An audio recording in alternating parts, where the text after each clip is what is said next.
Now to determine the maximum value of shear stress, we have your tau shear stress will be maximum when your d tau by dy is equal to 0.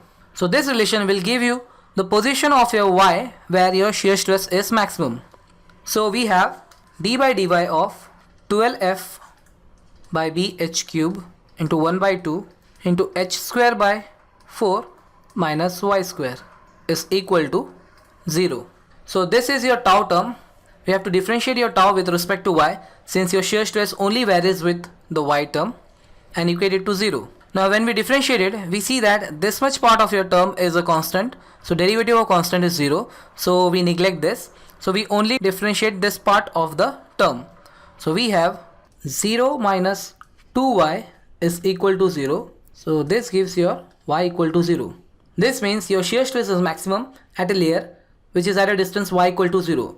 So we can say that your shear stress is maximum on this centroidal axis or neutral axis.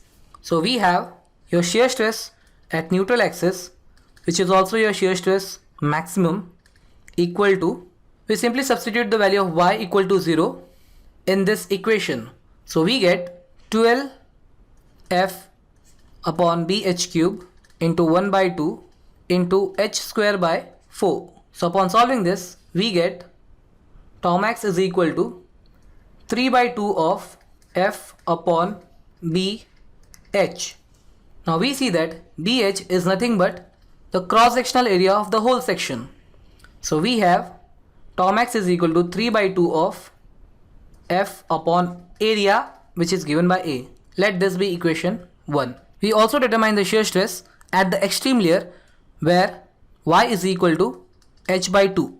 So your shear stress at y equal to h by 2 is given as 12f upon bh cube into 1 by 2 into h square by 4 minus y square will be given as h square by again 4. So this we get, this two terms gets cancelled, and your shear stress at y equal to h by 2, that is at extreme layer from the neutral axis, is equal to 0. Now from this we get that your shear stress is 0 at the extreme layer and it increases to maximum value at the neutral axis, and this increase is parabolic. Now due to symmetry of the section, we see that the variation of shear stress from the neutral axis to back to the extreme layer at the bottom part of the section will be same as that of shear stress at the top part of the section. So shear stress variation diagram will look like as shown in the figure. Now we see that the shear stress variation is parabolic. Shear stress is 0 at the two extreme depths of the section, and your shear stress is maximum at the neutral axis or the centroidal x-axis. We also know that the mean shear stress on the cross section will be given by the formula shear force upon the area of the cross section, which is nothing but f by b into h. Now let this be equation 2. We have already derived in equation 1 that your tau max is given as 3 by 2 into f by bh.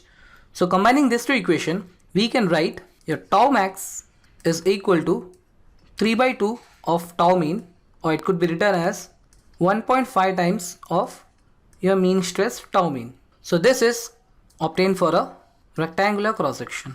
So with this, a problem is solved. Thanks for watching in 5 minutes.